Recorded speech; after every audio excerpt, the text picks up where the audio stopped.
years ago, I tried yoga for a short period of time. It just wasn't for me. Lacking the flexibility of Gumby, I found yoga to be painful, actually.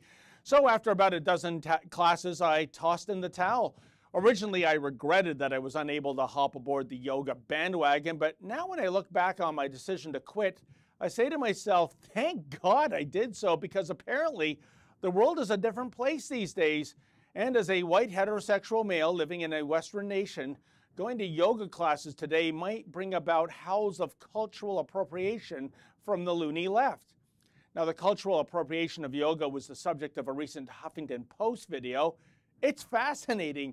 Jessamine Stanley, who is a yoga teacher and an Instagram influencer, whatever the hell that means, tries to put things in perspective regarding yoga and cultural appropriation.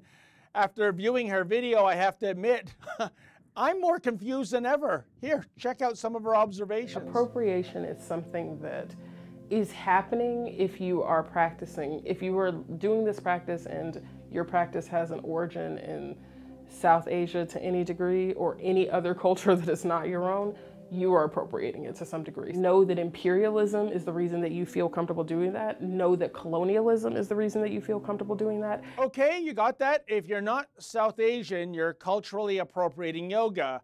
Gee, because I'm of Scottish heritage, does that mean I should get upset if a South Asian chooses to wear a kilt? Or is cultural appropriation a one-way street?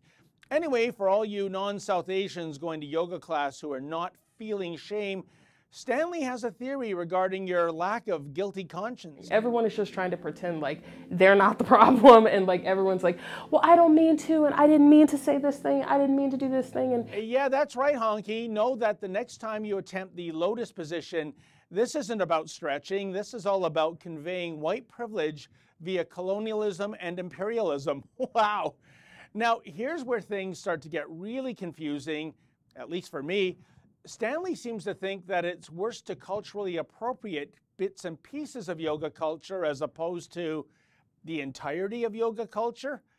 I think that's what she's saying. You tell me. It becomes a grab bag situation where it's like, oh, I'm just going to take this iconography and this chanting and this, thing and this way of dressing, and it's all fine because yoga, namaste. And that's just not how it works. That's somebody's identity. That's somebody's cultural identity. What the hell?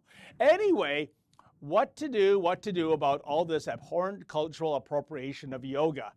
Maybe we should equip yoga studios with confession booths so that non-South Asian enthusiasts can pay penance for after a session of stretching.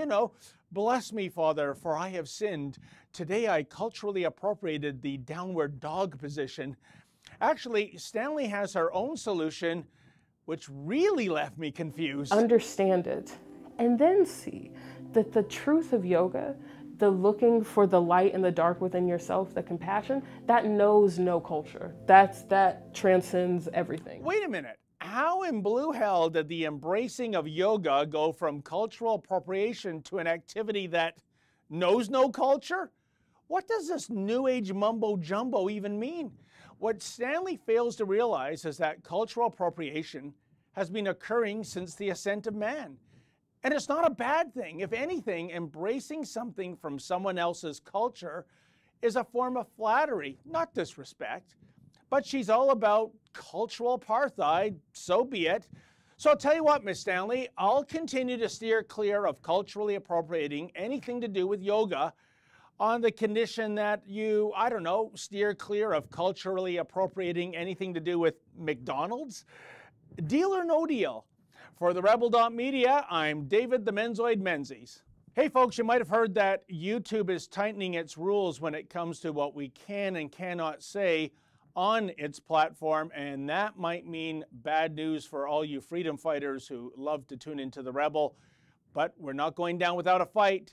Please visit theycan'tstopus.com and see what you can do to help us fight back.